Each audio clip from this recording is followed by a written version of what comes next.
দোকানের মালিক মালিক আসো। আপনারা আগামী 28 তারিখের ভিতরে জায়গা ফাঁকা করবেন, রেলের জায়গা আপনাদের রেলের জায়গা ফাঁকা করতে বলা হচ্ছে। এর মধ্যে আপনাদেরকে ফাঁকা করতে বলা হচ্ছে, রেলের জায়গা ফাঁকা করে দেবে। মালিক তো নেই, মালিক নেই, আপনাদের রেল নোটিশ দিয়ে গেল, আপনারা 28 মধ্যে ফাঁকা করবেন জায়গা।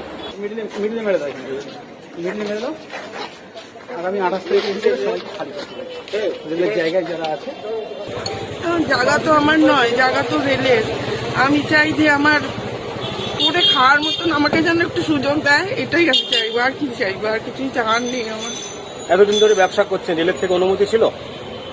আমরা পৌরসভায় ট্রেড লাইসেন্সে দিতাম, এটাই আমরা পৌরসভায় ট্রেড লাইসেন্স রিনিউ করতাম বছরে বছরে। ট্রেড লাইসেন্স রিনিউ করে যা আমাদের এইভাবেই চলতাম। কত বছর ধরে ব্যবসা আপনার? 45-46 বছর তো। এখানে তো ঝোর জঙ্গল ছিল, পুরো এখানে যে জঙ্গল ছিল তখন থেকে আমার বহু পুরনো দোকান আপনার, মুদি দোকান।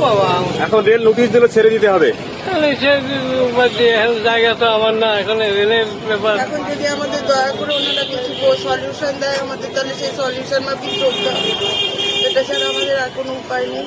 এরকম যদি আমাদের অবস্থা হয়, আমাদের মরে যাওয়া ছাড়া, সুসাইড করা ছাড়া আর বিকল্প কোনো কিছু আমাদের থাকবে না। তার কারণ হচ্ছে লোন আছে, সবকিছু আছে। গোবরডাঙ্গা রেল বাজারের রেলের উচ্ছেদ নোটিশ কান্নায় ভেঙে পড়লেন ব্যবসায়ীরা।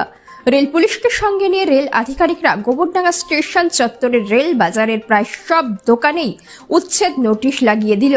নোটিশে স্পষ্ট করে বলা হয়েছে, আগামী 29 জুনের মধ্যে অবৈধভাবে দখল করা রেলের জায়গা খালি করে দিতে হবে।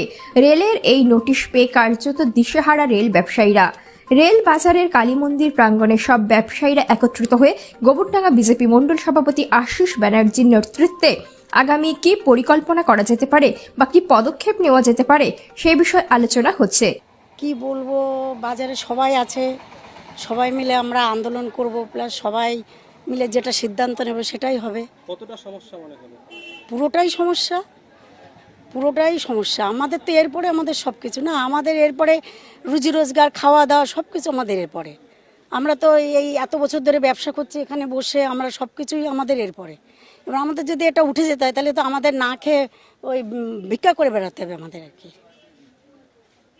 আমাদের আমি এই 26 বছর এখানে ব্যবসা করছি। 26 বছর ধরে ব্যবসা করছেন, আজ রেল নোটিশ দিয়ে দিলে উঠে যেতে হবে। হ্যাঁ, কতটা কষ্টের?